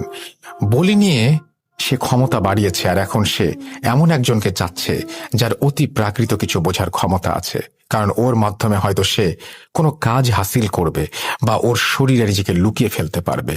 কারণ ইমরান ছোট থেকেই মারজানের শত্রু, তাই তার শরীরে গেলে কেউ ইমরানকে সন্দেহ করবে না, আর ইমরানের ক্ষমতা কাজে লাগিয়ে সে মানুষের ক্ষতি করবে, আরো শক্তিশালী হবে। হুজুর আমাদের এও জানালেন যে আমাদের সবার আগে মারজানকে খুঁজে বের করতে হবে যে আসলে সে কার শরীরে আছে। এরপর আমি আমার ঘরে চলে যাই আর ইমরান ওর বাসায় চলে যায়। সেদিন রাতে আমি বিষয়গুলো নিয়ে ভাবছিলাম, হঠাৎ আমার মাথায় একটা জিনিস বাড়ি খায়। ইমরানের বাড়িওয়ালা বলেছিল, তোর ভাইকে আমরাই মেরেছি। তাহলে কি আমার ভাইয়ের ওপর মারজান ভর করেনি কখনো? আমার ভাইয়ের কাছ থেকে পালানোর সময়ও কি সে বলেছিল যে আমরা আসবো? এও বলেছিল ও আসবে, ইমরানকে বলেছিল আসবো, নাম মনে রাখিস মারজান। এরপর বলেছিল রাবাল জালাম, মানে অন্ধকারের সর্দার। মারজানের সাগরের জিনগুলো ওকে রাবাল জালাম ডাকত, কিন্তু ও তো নিজেকে এই নামে ডাকবে না। আর আমরা আসব এর মানে তো মারজান জানবে না, কারণ মারজান আসলে সে বলতো আমি আসব। আমার এই কথাগুলো আমি সাথে সাথে আমজাদ হুজুরকে জানাই। আমজাদ হুজুর আমাকে বলেন, আচ্ছা আওয়াল, এমনও তো হতে পারে মারজান কখনো ইমরানের শরীর থেকে বেরই হয়নি, সে তার এক শাগরেদকে দিয়ে করিমকে কবজা করিয়েছিল। তাহলে কি ইমরানই মারজান? হুজুরের এই কথা শুনে আমার পায়ের নিচ থেকে মাটি সরে যায়। আমার খটকা লাগতে শুরু করে, কারণ ইমরানের বাড়িওয়ালাকে যখন জিজ্ঞেস করেছিলাম যে মারজান কোথায়, সে ইমরানের দিকে আঙুল তুলে বলেছিল এইখানে। তাহলে কি ইমরানই মারজান? এই ভেবে আমি আমার তসবিহ আর প্রয়োজনীয় জিনিস নিয়ে ইমরানের বাড়িতে রওনা দেই। ইমরানের বাড়ি যেতে যেতে আমি ভাবছিলাম, আমি কি তাহলে মারজানের সাথে থেকেই মারজানকে খুঁজছি? ভাবতে ভাবতে আমি ইমরানের বাসায় পৌঁছে যাই। ইমরানের বাসায় পৌঁছে আমি ওর ঘরে বসে ওকে জিজ্ঞেস করি, ইমরান, ছোটবেলায় যেদিন আমার ভাই আর আমজাদ হুজুর আপনার বাড়িতে এসেছিলেন, সেদিন আপনারা কয়জন ছিলেন ঘরে? উনি বললেন 5 জন। আমি জিজ্ঞেস করি কে কে? উনি উত্তর দেন, আমি, আব্বু, দাদু, আপনার ভাই আর আমজাদ হুজুর।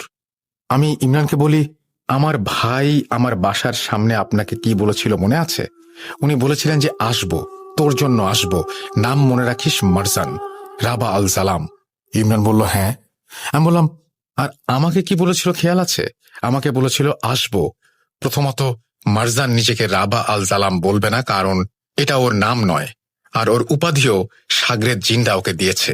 দ্বিতীয়ত, আমাকে আমার ভাইয়ের মাধ্যমে সে বলেছে আমরা আসব, কিন্তু এটা যদি মারজান নিজে হতো সে বলতো আমি আসব, আমরা কেন বলবে? আমার কথা শুনে ইমরানও এই বিষয়গুলো নিয়ে ভাবতে থাকে আর আমার দিকে তাকাতে থাকে। একটু থেমে সে বলল, আপনি কি ভাবছেন আমি মারজানের কবজায়? আপনি আমাকে সন্দেহ করছেন? আমি তখন ইমরানকে বলি, আমাকে মাফ করবেন, কিন্তু আমি আপনাকে সন্দেহ করছি। এর যথেষ্ট কারণ আছে। প্রথমত, আপনি যে রেস্টুরেন্টে কাজ করেন তার সামনে দোকানের মালিক যার সাথে আপনার ভালো সম্পর্ক, তাকে জিন কবজা করেছিল। আপনার বাড়িওয়ালাকে কবজা করেছিল। আপনার আশেপাশে যারা আছে তাদের সবারই কেন এমন হচ্ছে? কোনো উত্তর আছে? আমাকে প্রমাণ দিন আপনি মারজান নন। এরপর ইমরান রেগে গিয়ে আমাকে জোরে একটা ধাক্কা দিয়ে রুম থেকে বের হয়ে যায় আর বলতে থাকে, ছোটবেলা থেকে আমি ওকে খুঁজে বেড়াচ্ছি, প্রতিশোধ নিতে চাচ্ছি, আর আপনি বলছেন আমি মারজান? বাহ! এরপর আমি ওনার হাত ধরে বলি, সরি, কিন্তু আমাকে এটা করতেই হবে। এরপর আমি আমার হাতে থাকা তসবিহ পড়ে, আমার জানা আয়াতগুলো পড়ে ইমরানের মাথায় হাত লাগিয়ে দেই, ওর কনিষ্ঠাঙ্গুলি চেপে ধরি, ওর মুখে পবিত্র খেজুর গুঁজে দিয়ে দোয়া পড়তে থাকি। কিন্তু কোনো কিছুই আসর করছিল না ওকে। মনে হচ্ছিল যে সে একেবারে স্বাভাবিক, তার শরীরে জিনের কোনো ভর নেই। এরপর আমি ওনাকে বলি, চলুন মসজিদে নামাজ পড়ব। আমরা দুজনে একসাথে নামাজ পড়ি। এরপর আমি নিশ্চিত হই ইমরান মারজান নয়। আমি দ্বিতীয় দ্বিধায় পড়ে যাই, তাহলে মারজান কার শরীরে লুকিয়ে আছে? কোনো সন্দেহ নেই যে সেদিন উপস্থিত 5 জনের মাঝেই মারজান একজনের ভেতরে আছে, কারণ ইমরানের দাদা বাড়ি থেকে বের হবার রাস্তা সেখানে উপস্থিত 5 জন ছাড়া আর কেউ জানে না। এরপর আমি ইমরানকে জিজ্ঞেস করি, আপনার বাবার আচরণ কেমন মনে হয় না আপনার? যেমন মারজানের গোলাম জিন্দা আপনাকে দেখতে পাবে না, তেমনি আপনার আব্বাও আপনাকে দেখতে পারে না, উনি নয় তো? এরপর আমরা দুজন মিলে আবার ইমরানের দাদুর বাড়িতে ফিরে যাই আর ওনার বাবার ঘুমানোর জন্য অপেক্ষা করতে থাকি। এরপর ওনার বাবা ঘুমালে আমরা ওনার বাবার মাথায় তসবিহ পড়ে আল্লাহ কালাম উচ্চারণ করে ফুঁ দিয়েও কোনো প্রতিক্রিয়া পাচ্ছিলাম না। আমরা তখন বুঝতে পারলাম যে না, ইমরানের আব্বাও মারজান না, কোনো জিনেরই কবজায় নেই সে। এরপর আমরা ইমরানের দাদুর বাড়ি থেকে বের হয়ে আসি। এরপর আমজাদ হুজুরের সাথে আমি এই বিষয়ে কথা বলি। হুজুর আমাকে বলেন, আমি আসলে বুঝতে পারছি না কি হচ্ছে এসব। সবাই যদি সুস্থ থাকে তাহলে মারজান গেল কোথায়? আমি এর উত্তর জানতাম না। এভাবেই ভাবতে ভাবতে দিন কেটে যাচ্ছিল। হঠাৎ একদিন ইমরান মাদ্রাসায় এসে আমাকে ডাকতে লাগলেন। আমি ওনাকে কি হয়েছে জিজ্ঞেস করলে উনি আমাকে বললেন, ভাই, আমার বাসার একজন মেম্বারের এবার সেইম অবস্থা, আসুন সাহায্য করুন। আমি আমার তসবিহ আর বাকি জিনিসপত্র নিয়ে চলে যাই ভাইয়ের সাথে। রাস্তায় যেতে যেতে আমি ওনাকে জিজ্ঞেস করি কি হয়েছে ওনার বাসায় মেম্বারের। উনি আমাকে বলেন, আমি আর আমার এক বন্ধু রুম নিয়ে সেই বাসায় থাকি। আমরা দুইজন একই রেস্টুরেন্টে কাজ করি। আজ সন্ধ্যার পর বাসায় ফিরে দেখি সে আয়নায় নিজের মাথা ফাটিয়েছে আর আয়নাও ভেঙে ফেলেছে। রান্নাঘরে যেতে নিচ্ছিল দেখে আমি রান্নাঘরের দরজা বন্ধ করে দিয়ে এসেছি। বাসায় পৌঁছে ইমরান ভাইয়ের রুমে প্রবেশ করতেই ইমরান ভাইয়ের বন্ধু ভারী গলায় বলে উঠলেন, কিরে, খুঁজে পেলি না? রাবাকে এত সহজে খুঁজে পাবি না, তোরা মরবি। আল-সালাম, এই দুজনকে মেরে ফেল, দয়া করে মেরে ফেল। আমি এরপর তসবি আর আয়াত পড়ে ইমরান ভাইয়ের বন্ধুকে জিজ্ঞাসা করলাম, কে তুই, নাম বল। এরপর এক ঝটকায় আমাকে আর ইমরানকে ছিটকে ফেলে দিল। আমরা নিজেরা সামলে উঠে ওনাকে বাঁধবার জন্য দড়ি খুঁজছিলাম। ইমরান ভাই দড়ি আনতে রুম থেকে বের হয়ে যায়। উনি বের হবার সাথে সাথেই রুমের দরজা লেগে যায়। কোনোভাবে দরজা খুলছিল না। একে একে রুমের ভেতরে আমিও ভয় পাচ্ছিলাম। এরপর আমি দেখলাম ইমরান ভাইয়ের বন্ধু বিছানায় গিয়ে বসলেন। উনি আমাকে মোটা আওয়াজে বললেন, এখন থেকে আমাদের সাথে প্রথমবার দেখা হলে তোর কলিজায় চাপ দেব, তুই কষ্ট পাবি, তোর সারা শরীর ব্যথায় স্রোত বয়ে যাবে, ছুরিকাঘাত হবে। দ্বিতীয়বার আমাদের দেখলে তোর কলিজার রক্ত তোর নাক দিয়ে বের হয়ে আসবে। তৃতীয়বার আমাদের দেখলে তুই মরবি। এই বলে সে হাসতে লাগলো আর আমার বুকের ভেতর প্রচন্ড ব্যথা অনুভব করতে থাকলাম। মনে হচ্ছিল আমার হৃৎপিণ্ড কেউ ছিঁড়ে ফেলছে। আমার শরীরের শিরায় শিরায় ব্যথা অনুভব করতে লাগলাম। এক পর্যায়ে আমি অজ্ঞান হয়ে গেলাম। এরপর আমার চোখ খুলতে আমি দেখি আমার সামনে ইমরান ভাই আর তার বন্ধু বসে আছে। আমি কি হয়েছে জিজ্ঞাসা করলে ইমরান ভাই কিছু বলতে পারেনি।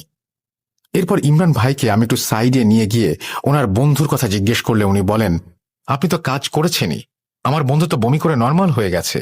এই কথা শোনার পর আমি মাদ্রাসায় ফেরার প্রস্তুতি নই, কিন্তু রুম থেকে বের হবার আগেই বুকের ব্যথায় পড়ে যাই। ইমরান ভাই আমাকে বারবার জিজ্ঞেস করেন কি হয়েছে। আমি তা ওনাকে কিছু বলিনি। এরপর আমি একটা রিকশায় করে মাদ্রাসায় ফিরি। মাদ্রাসায় ফিরে আমি আমজাদ হুজুরের সাথে বসে কথা বলছিলাম। আমি ওনাকে একবার জিজ্ঞেস করলাম, হুজুর, যারা কবিরাজি করেন তারা কি কিছু অনুভব করেন বা ক্ষতিগ্রস্ত হন? হুজুর আমাকে বললেন, আসলে আল্লাহর কালাম সব থেকে শক্তিশালী। ভালোভাবে নিয়ম মতো কাজ করলে কিছুই হবে না, কিন্তু কেউ যদি এদের নিয়ে একেবারে আচ্ছন্ন হয়ে যায় আর ওদের সাথে বারবার যুদ্ধে জড়ায় তাহলে ক্ষতি হতে পারে।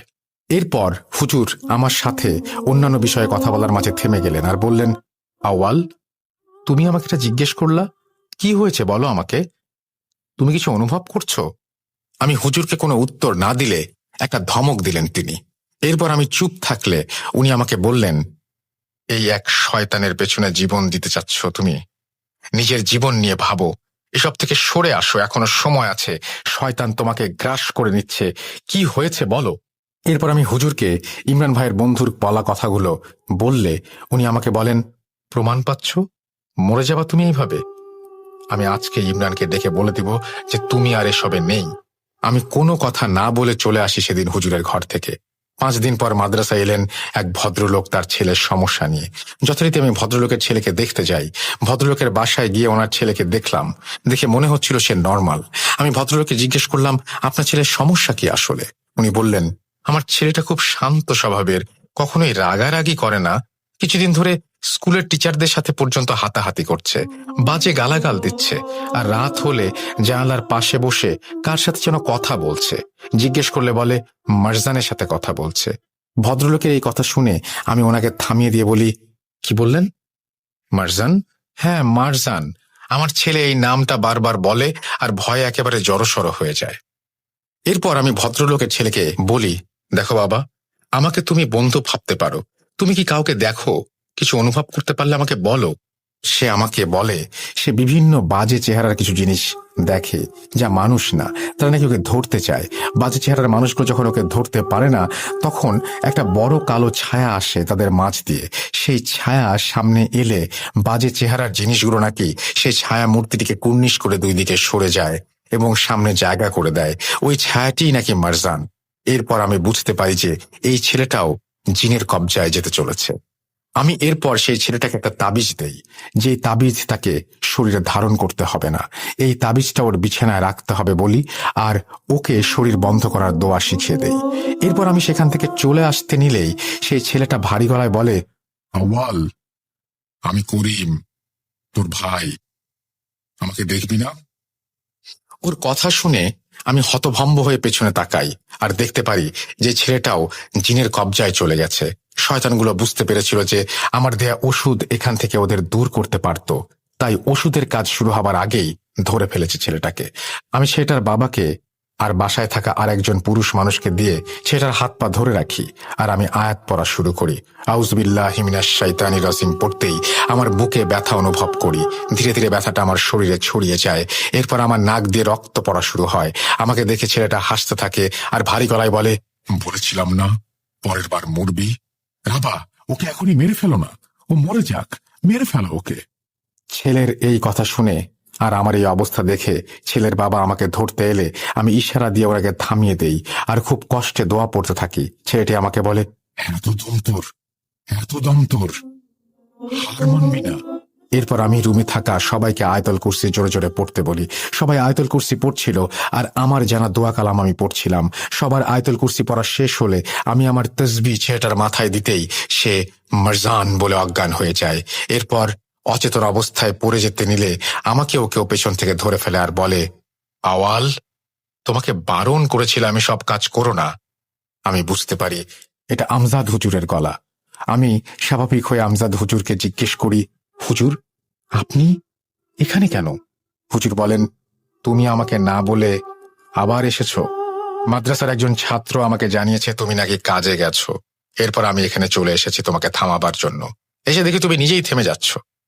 আমি এবার আমজাদ হুজুরকে কিছু বলিনি আর ওনার সাথে মাদ্রাসায় চলে আসি। মাদ্রাসায় যাবার পর উনি আমাকে বলেন, তোমাকে ইমরানের কাছ থেকে দূরে থাকতে বলেছিলাম না? তাহলে কেন আবার গেছো? আমি বললাম, হুজুর, এটা ইমরানের আনা কোনো সমস্যা না, এটা তো ছেলেটার বাবা তার ছেলের জন্য নিয়ে এসেছিল। হুজুর আমাকে বললেন, তাহলে তোমার বুকে ব্যথা হলো কেন? মারজান নাম ছেলেটা কিভাবে বলল? আমি কিছুটা অবাক হয়ে যাই। হুজুর কিভাবে জানলেন আমার বুকে ব্যথা হয়েছিল? আর ছেলেটা যে মারজান নাম বলেছে সেটাই বা তিনি কি করে জানলেন? আমি হুজুরকে কিছু না বলে আমার ঘরে চলে আসি। আমার মনে এবার হুজুরের বিষয়ে সন্দেহ হতে থাকে। সেদিনের 5 জনের মাঝে কয়জন বাকি আছে যাদের পরীক্ষা করা হয়নি ভাবতে থাকি। আমার ভাই নেই, ইমরান নয়, ইমরানের বাবা নয়, বাকি থাকে ইমরানের দাদু আর হুজুর। আমি এরপর কিছু না ভেবেই ইমরানের কাছে চলে যাই আর ওকে বিষয়টা জানাই। ইমরানকে আমি জিজ্ঞেস করি, কোনোভাবে কি আমজাদ হুজুর হতে পারে মারজান? তখন ইমরান কিছুক্ষণ ভেবে আমাকে খুব চাঞ্চল্যকর একটা তথ্য দেয়।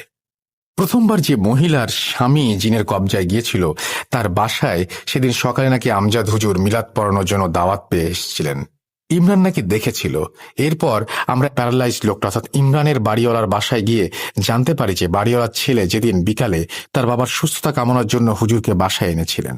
এরপর সর্বশেষ ছোট ছেলেটার বাসায় হুজুর নিজেই গিয়েছিলেন। সর্বশেষ কার বাসায় গিয়েছিলাম জানতে চাইলেন। তখন ইমরান আমার কাছে। আমি ওনাকে পরিচয় দিতে উনি বলেন, ওই লোকটাকে জানেন? আমি বললাম, কে? উনি বললেন, ওই লোকটা আমি যে রেস্টুরেন্টে কাজ করি সেটার মালিক। আমার আর বুঝতে বাকি রইল না যে মারজান আর কেউ নয়, মারজান হচ্ছে আমজাদ হুজুর। এতগুলো বছর ধরে মারজান হুজুরেরই শরীরে বসবাস করছে। আমি ইমরানকে জিজ্ঞাসা করি, আপনি এই বিষয়গুলো আমাকে আগে বলেননি কেন?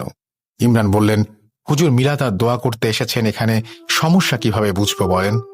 এরপর আমি ইমরানের সাথে বাজারে গিয়ে একটা তসবিহ কিনি আর মাদ্রাসার সামনে আসি। আমি ইমরানকে সরাসরি তার গ্রামের বাড়ি চলে যেতে বলি। এরপর আমি মাদ্রাসার ভেতরে গিয়ে আমজাদ হুজুরকে বলি, হুজুর, গ্রামে একটা দাওয়াত আছে, আজ যাবেন? হুজুর যেতে রাজি হলেন। আমি কৌশলে হুজুরকে নিয়ে চলে যাই ইমরানের গ্রামের বাড়িতে। হুজুর আমাকে রাস্তায় বারবার জিজ্ঞেস করছিলেন, কোথায় যাচ্ছি, এই রাস্তায় কেন যাচ্ছি? আমি হুজুরকে বলেছিলাম যে এদিকে আপনি আগেও এসেছিলেন না ইমরানের চিকিৎসা করতে। আমরা ইমরানের বাসায় কিছু দূর পরে একটা বাসায় নিমন্ত্রণ পেয়েছি, ওখানেই যাচ্ছি। এরপর হুজুর আমাকে কিছু জিজ্ঞেস করেননি। আস্তে আস্তে আমরা চলে এলাম। এবার হুজুরকে আমি বলি যে আমরা ইমরানের বাসাতেই যাচ্ছি। একটু সামনেই দেখা যাচ্ছিল ইমরান ওর বাবা আর দাদুকে নিয়ে দাঁড়িয়ে আছে। এতক্ষণে ইমরান ওর দাদা আর বাবাকে সব বুঝিয়ে ফেলেছেন। আমি হুজুরকে পরীক্ষা করার জন্য আমার কিনে আনা নতুন পড়া তসবিটা হুজুরের সামনে এগিয়ে দিয়ে বলি, আপনার জন্য উপহার এনেছি একটা, মারজান। আমার কথা শুনে আমজাদ হুজুরের চেহারার রং বদলে যায়। এরপর উনি কিছু বলেন না। আমি জোর করে ওনার হাতে তসবিহ দিলে উনি সেটা ফেলে দেন। আমি এবার পেছন থেকে ওনার চোখে একটা সাদা কাপড় বেঁধে দেই আর সবাই মিলে ওনাকে ধরে ইমরানের বাসার ভেতরে নিয়ে যাই। এরপর ওনাকে গোল বৃত্তে বানিয়ে বসাই। উনি সেখানে বসলে আমি ওনাকে জিজ্ঞেস করি, কেন এতগুলো জীবন কোনো দামি কি নেই? আমজাদ হুজুর ভারী গলায় বলেন, আমার বলি চাই, আমার ইমরান চাই। ও আমার চেয়ে অনেক ক্ষমতাশীল। ওর শরীরে আমি থাকতে পারিনি, তাই এতদিন এত সব জিন বশ করে আর মানুষের ক্ষতি করে ক্ষমতা লাভ করেছিলাম। আমি যেন ইমরানের উপর ভর করতে পারি। আমাকে তোরা আমার কাজ করতে দে। এই কথা বলার পরে আমি বুকে প্রচন্ড ব্যথা অনুভব করতে থাকি আর মাটিতে লুটিয়ে পড়ি। আমাকে তখন মারজান বলতে থাকে, তৃতীয়বার এখন তোর সময় শেষ। আওয়াল বারণ করেছিলাম, সাবধান করেছিলাম তোকে যাস না, এই কাজ করিস না। তুই মানলি না, এবার তুই বলবি। এরপর আমি অচেতন হয়ে যাই এবং অচেতন হয়ে যাওয়ার অবস্থায় চলে যাচ্ছি দেখে ইমরান উঠে দাঁড়িয়ে মারজানকে বলছে, আমার দোষ সব। আমার জন্য তুই আওয়ালের ভাইকে মারলি, হুজুরকে ধরলি আর আমার মা দাদিকে মারলি। আমি সেদিন দিঘির পারে না গেলে কিছুই হতো না। আর কত জান নিবি তুই?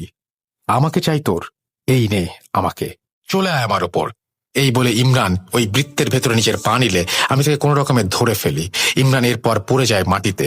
ওর বাবা আর দাদু ওকে ধরে ফেলে। এরপর আমি ইমরানকে আগে থেকে জোগাড় করে রাখতে বলা একটা খাসি নিয়ে আসতে বলি। ইমরান খাসি নিয়ে আসলে আমি সেই খাসিটার বৃত্তের ভেতর ঢুকিয়ে হুজুরের কনিষ্ঠাঙ্গুলি চেপে ধরি আর সবাইকে দোয়া পড়তে বলি। আমি আমার তসবিহ হুজুরের গলায় ঝুলিয়ে দিয়ে দোয়া পড়তে থাকি আর আমার পায়ের নিচ থেকে মাটি কাঁপছিল আর মুখ দিয়ে পানির মতো রক্ত বের হচ্ছিল। আমি তারপরেও দোয়া পড়েই যাচ্ছিলাম। আমি অজ্ঞান হয়ে যাচ্ছিলাম মনে হচ্ছিল। এরপর আমি ইমরানকে বলি হুজুরের গলা থেকে তসবিহ সরাবার জন্য। ইমরান তসবিহ সরালে অজ্ঞান হবার একটু আগে আমি দেখলাম আমজাদ হুজুর বমি করা শুরু করেছেন আর অজ্ঞান হয়ে গেলেন। এরপর আমিও অজ্ঞান হয়ে যাই। জ্ঞান ফিরতে দেখি আমজাদ হুজুর আমার সামনে শুয়ে আছেন আর খাসিটা এখনো দাগের ভেতরে। হুজুরকে টর্চার করার ফলে মারজান তার শরীর থেকে বের হতে বাধ্য হচ্ছিল। হুজুরের বয়স হয়ে গিয়েছিল, তাই তার শরীর দুর্বল থাকায় মারজান বেশি শক্তি প্রয়োগ করতেও পারেনি। হুজুরের শরীর থেকে বেরিয়ে সে মাধ্যম হিসেবে খাসিটার শরীরে চলে গেছে, কারণ দাগ দিয়ে যাবার সময় রাস্তা বন্ধ করা ছিল। দেখলাম খাসিটা দাগ থেকে বের হবার জন্য ছটফট করছে, কিন্তু বের হতে পারছে না। আমি নিশ্চিত হলাম যে মারজান এখন সেই খাসিটার শরীরে। এরপর আমি, ইমরান ও ইমরানের বাবা মিলে খাসিটার গলায় তসবিহ দিয়ে দোয়া পড়ে মারজানকে খাসির শরীরে বন্দি করে খাসিটাকে নিয়ে গিয়ে সেই দিঘির পারে জবাই করে ফেলে দিয়ে আসি। একটা কবর খুঁড়ে সেখানে ওকে কবর দেই। এরপর হুজুরের জ্ঞান ফিরলে হুজুর এই 12-13 বছরের কিছুই মনে করতে পারেন না। হুজুর মারা গেছেন প্রায় 9-10 বছর হবে। ইমরান এখনো ভালো আছে। ইমরানের বাবা আর দাদু আর বেঁচে নেই বার্ধক্যজনিত কারণে। এরপর আমাদের কারো আর কোনো রকমের সমস্যা হয়নি, কিন্তু কেন যেন আমি এই বুকের ব্যথা আর শরীরের ব্যথা আজও অনুভব করি। এই বলে আওয়াল হুজুর তার ঘটনা শেষ করেন। রাত প্রায় 11টা। আমি আগামীকাল ওনার সাথে আবার দেখা করব বলে ওনাকে জানাই। ওনার ফোন নম্বর চাইলে উনি বলেন, বাবা, আমি এদিক ওদিক ঘুরে বেড়াই, বিয়ে শাদী করে নিয়ে বাচ্চা কাচ্চাও নেই, মোবাইল কেনার টাকাই বা পাবো কোথায়, কিনবই বা কি দিয়ে। এরপর আমি সেদিনের মতো বাসায় চলে আসি, কিন্তু আশ্চর্যজনকভাবে আমি পরের দিন গিয়ে হুজুরকে আর পাইনি। ইমাম সাহেবকে জিজ্ঞেস করলে উনি বলেন যে মাহফিলে কত হুজুরই তো আসেন, আওয়াল হুজুরকে সেটা উনি নিশ্চিত হয়ে বুঝতে পারছেন না। আমি ওনাকে চেহারার বর্ণনা দিলে উনি বলেন, গতকাল রাতে মনে হয় এমন কাউকে দেখলাম খুব বিচলিত হয়ে ব্যাগ কাপড় উঠাচ্ছেন। কি হয়েছে জিজ্ঞেস করতেই বললেন যে ওনার খুব জরুরি একটা কাজ আছে, ওনাকে যেতেই হবে। এটা বলে সে চলে যায়। এই ছিল ঘটনা। আজকের এত বড় ঘটনা পড়ে শোনাবার জন্য আপনাকে ধন্যবাদ, আর সময় ও ধৈর্য নিয়ে শোনার জন্য আপনাদেরও ধন্যবাদ। আবার কথা হবে নতুন এপিসোডে নতুন কোনো ঘটনা নিয়ে। সেই পর্যন্ত সবাই ভালো থাকুন, সুস্থ থাকুন আর ভূত.com এর সাথেই থাকুন। আমি সাবিত আজ বিদায় নিচ্ছি। আসসালামু আলাইকুম। ইটস আ লং স্টোরি এবং এরকম স্টোরি আমরা আরো বেশি চাই। বড় স্টোরি সবার পছন্দ, আমারও পছন্দ, আপনাদেরও পছন্দ। সুতরাং আমরাও চাইবো যে বড় স্টোরি আপনারা বেশি বেশি করে পাঠান। এবং আমাদের পাঠানোর নিয়ম তো জানেনই, আমাদের পাঠাতে হলে পাঠাতে হবে russell.booth.com@gmail.com এই অ্যাড্রেসে। আশা করবো যে আপনাদের ঘটনা পেয়ে যাব। আমাদের ফেসবুক পেজ হচ্ছে www.facebook.com/russell.স্বাধীন। আমরা চলে যাব আমাদের পরবর্তী ঘটনায়।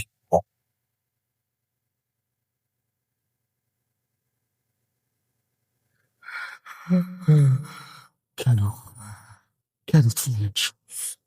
আমি শুধু তোমার সাথেই থাকতে চাই। কিভাবে সম্ভব? মৃতদের এই পৃথিবীতে থাকতে নেই। তুমি তুমি চলে যাও, চলে যাও, প্লিজ চলে যাও। সবটাই কি শুনি, নাকি অন্য জগতের কেউ কখনো হাজির হয়ে যায় চোখের বালতি? Vote.com with Russell. যেভাবে লেখা আছে আমি সেভাবেই শেয়ার করছি। আসসালামু আলাইকুম রাসেল ভাই এবং প্রিয় লিসেনার্স, আশা করি আপনারা সবাই ভালো আছেন। আমি মোহাম্মদ আরিফুল ইসলাম, আছি যশোর থেকে। এরপর প্রায় 1.5 মাস পেরিয়ে গেল, কিন্তু আমি আর একটা অক্ষরও লিখতে পারিনি। ঠিক এভাবেই লেখাটা পড়ে আছে আমার ফোনের নোটপ্যাডে। চেয়েছিলাম আমার জীবনের এক কালো অধ্যায়ের কথা শেয়ার করব আপনাদের সাথে, কিন্তু পারিনি। কেন লিখতে পারিনি তার কারণটা অনেক বড়, তাই ধাপে ধাপে সেগুলোর দিকে এগিয়ে যাব। কিন্তু এবার আমি একা নই। জীবনের সেই অন্ধকার আচ্ছন্ন অধ্যায়ের কথা সবার সামনে তুলে ধরতে আমার পথযাত্রী হয়েছে আপনাদের ভালোবাসার আরো 3 জন, সাবিত আলম, সিফাত আলম এবং মোস্তফা আলম রোমান ভাই। চলুন না আজ ঘটনাটা তাদের ভঙ্গিতেই শুনে নেই। আসসালামু আলাইকুম রাসেল ভাই এবং প্রিয় শ্রোতা, আশা করি আপনারা সবাই ভালো আছেন এবং সুস্থ আছেন। আমি মোস্তফা আলম রোমান, বর্তমানে ভূত.com এর একজন মডারেটর হিসেবে নিয়োজিত আছি। আজ আমার সাথে আছেন আপনাদের পছন্দের আরো 2 জন, সাবিত এবং সিফাত ভাই। প্রথমেই আমাদের পক্ষ থেকে আপনাদের সবাইকে জানাই অনেক অনেক শুভেচ্ছা। আপনাদের ভালোবাসার কারণেই আমরা ভূত.com এর সাথে 2য় বর্ষে পদার্পণ করেছি। আশা রাখি ভবিষ্যতেও আপনারা এভাবেই আমাদের পাশে থেকে ভূত.com-কে এগিয়ে নিয়ে যাবেন। মূলত ভূত.com এর সাথে যুক্ত হওয়ার পরেই আরিফ ভাইয়ের সাথে আমার পরিচয়। শুরুর দিকে খুব একটা কথাবার্তা না হলেও একটা সময় তার সাথে বেশ ভালো সম্পর্ক তৈরি হয়ে যায়। অনেক কথাই আমরা দুজনের সাথে শেয়ার করতাম। তাই তার সাথে যখন থেকে অদ্ভুত ঘটনাগুলো ঘটতে শুরু করে, ঠিক তখন থেকে আমার সবটা জানা। এখানে সবচেয়ে মজার বিষয় হলো তার ঘটনার কিছু অংশে আমিও প্রভাবিত হয়েছি। তাই আমি তাকে বলেছিলাম, ভাইয়া, আপনার এই সমস্যা যেদিন মিটে যাবে সেদিন আমি, সাবিত, সিফাত এটা ভূত.com-এ লিখে পাঠাবো। আমার কথা শুনে তিনি বেশ খুশি মনেই আমাকে অনুমতি দেন। সত্যি বলতে তার সাথে ঘটা অদ্ভুত ঘটনাগুলো এখনো চলমান, তবে একটি বিশেষ কারণে তিনি চাইছিলেন এই ঘটনাটি যেন আমরা 3 জন এখানে পাঠিয়ে দেই। কারণটা জানার পর আমরাও দেরি না করে ভাইয়ার কাছ থেকে সম্পূর্ণ ঘটনা তার মতো করেই শুনে নেই। আর আজ তিনি আমাদের ঠিক যেভাবে বলেছেন আমরাও ঠিক সেভাবেই লেখার চেষ্টা করছি। আর হ্যাঁ, ভূত.com-এ আরিফ ভাই, সাবিত ভাই, সিফাত ভাই এবং আমার পক্ষ থেকে এটা আপনাদের জন্য 2য় কম্বো স্টোরি।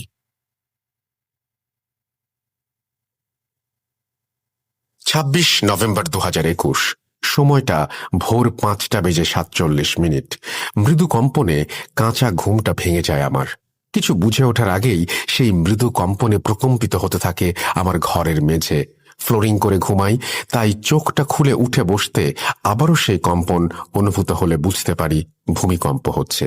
ব্যবসায়িক কাজ শেষে গতকাল বাড়ি ফিরতে রাত হয়েছিল, বিধায় ঘুমোতে একটু দেরি হয়ে গিয়েছিল। তাই কাঁচা ঘুম ভেঙে যাওয়ায় মাথায় আসছিল না ওই মুহূর্তে কি করা উচিত। কিছুক্ষণ চুপচাপ বসে থাকার পর দেখলাম ভূমিকম্প থেমে গিয়ে চারিদিক কেমন স্তব্ধ হয়ে গেছে। আমিও 7-5 না ভেবে আবার ঘুমিয়ে পড়ি। ব্যাপারটা শুনতে একটু অদ্ভুত মনে হলো, তাই না? ভৌতিক ঘটনা শোনাতে গিয়ে হঠাৎ ভূমিকম্পের কথা কেন বলছি? থাক, একটু অপেক্ষা করাই আপনাদের। জীবনটা বেশ ভালোই কাটছিল আমার। মধ্যবিত্ত পরিবারের ছেলে হওয়া সত্ত্বেও কখনো কিছুর অভাব বোধ করিনি। পরিবারের মানুষদের ভালোবাসা, সফলতা, সমাজের কাছে সম্মান সবই পেয়েছি একসাথে। তবে কেন জানি না সৃষ্টিকর্তা প্রতিবার শুধু আমাকেই কঠিন পরীক্ষার সামনে এনে হাজির করেন।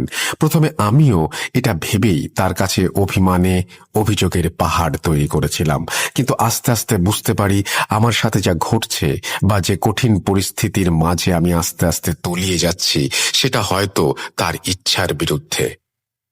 বুঝতে পারলেন না ব্যাপারটা? আমি বোধহয় একটু বেশি আবেগপ্রবণ হয়ে পড়েছি, তাই না? আসলে বুকের কোণে একটা চাপা কষ্ট জমে আছে, তাই। আচ্ছা, ওসব কথা এখন থাক, সরাসরি শুরুতে চলে যাই। সময়টা 2021-এর সেপ্টেম্বর মাসের শুরুর দিকে। আমার স্মোক করার বদ অভ্যাস আছে বিধায় প্রায় প্রতিদিন রাতেই বাড়ির পাশের পুকুর পাড়ে দাঁড়িয়ে স্মোক করি। পুকুরের সামনের দিকটায় ছিল 50-60 বছর পুরনো জোড়া তালগাছ, এবং আমি যে পাশটাতে দাঁড়াই তার বিপরীত পাশে ছিল এলাকার যাতায়াতের রাস্তা এবং পেছনে বাঁশঝাড়। আর সেই বাঁশঝাড়ের ভেতরে ছিল একটা পারিবারিক কবরস্থান। সবচেয়ে অদ্ভুত বিষয় হলো, সেই কবরস্থানে প্রাপ্তবয়স্ক কোনো মানুষের কবর নেই, সবই ছোট বাচ্চাদের কবর।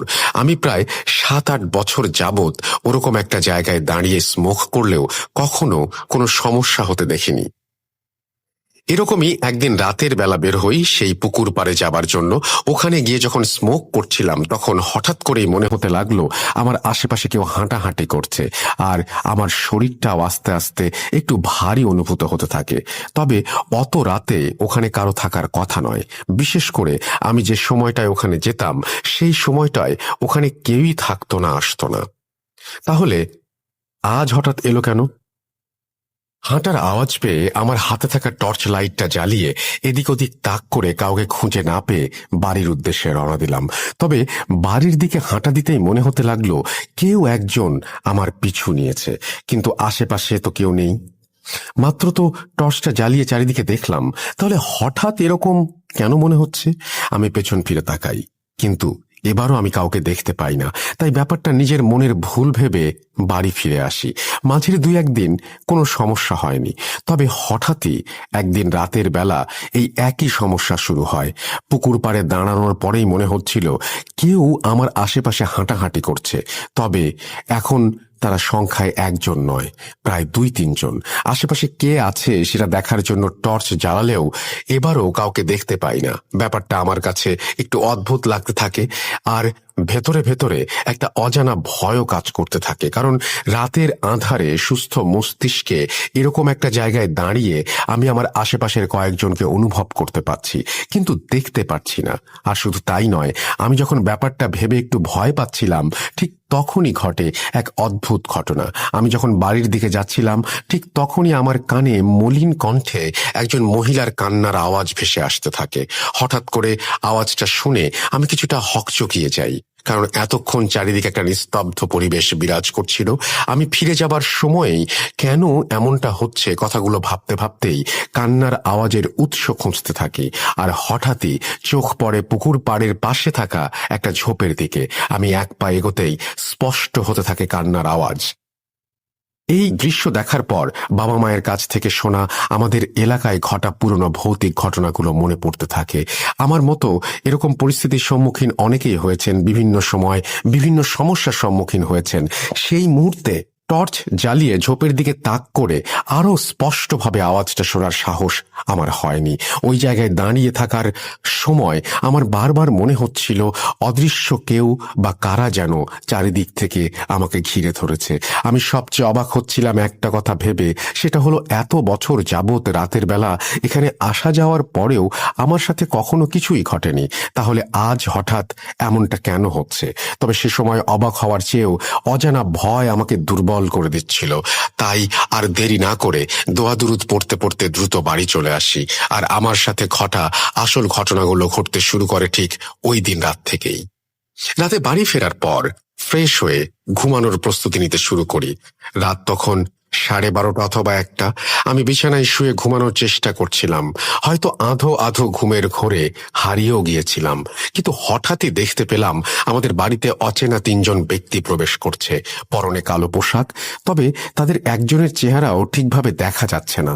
খুব ভালোভাবে লক্ষ্য করে বুঝলাম এটা কোনো মানুষ হতে পারে না, কারণ তাদের শরীরের আকৃতিটা মানুষের মতো হলেও হাত পা মুখের কোনো অংশ ছিল না, কুচকুচে কালো তিনটে অবয়ব। তারা একে অপরকে কি যেন ইশারা করে আমাদের বাসার যে পাশটায় মেইন গেট ছিল শুধুমাত্র সেই কোণাটা বাদে বাড়ির বাকি 3 কোণায় দাঁড়িয়ে পড়ল। আমি রীতিমতো অবাক হয়ে যাচ্ছিলাম, কারা এরা, আমাদের বাড়িতেই বা প্রবেশ করলো কিভাবে? আমি অনেক উত্তেজিত হয়ে তাদের সাথে কথা বলার চেষ্টা করছিলাম, কিন্তু সেই মুহূর্তে কথা বলা বা নড়াচড়া করার মতন শক্তি আমি পাচ্ছিলাম না। শুধু দেখতে পাচ্ছিলাম একটু পর পর তারা তাদের জায়গা পরিবর্তন করছে। এরপর হঠাৎ করে আমার ঘুমটা ভেঙে যায়। পরের দিন থেকে আমি একা চলাফেরা করার সময় কেন যেন ভয় পেতে শুরু করি। হোক সেটা দিনের বেলা বা রাতের বেলা, একা থাকলেই বারবার মনে হতো কেউ যেন আমার আশেপাশে আছে আর সবসময় আমার দিকে নজর রাখছে। কিন্তু কে সে? সত্যি কি এমনটা আমার সাথে ঘটছে, নাকি সবই আমার মনের ভুল?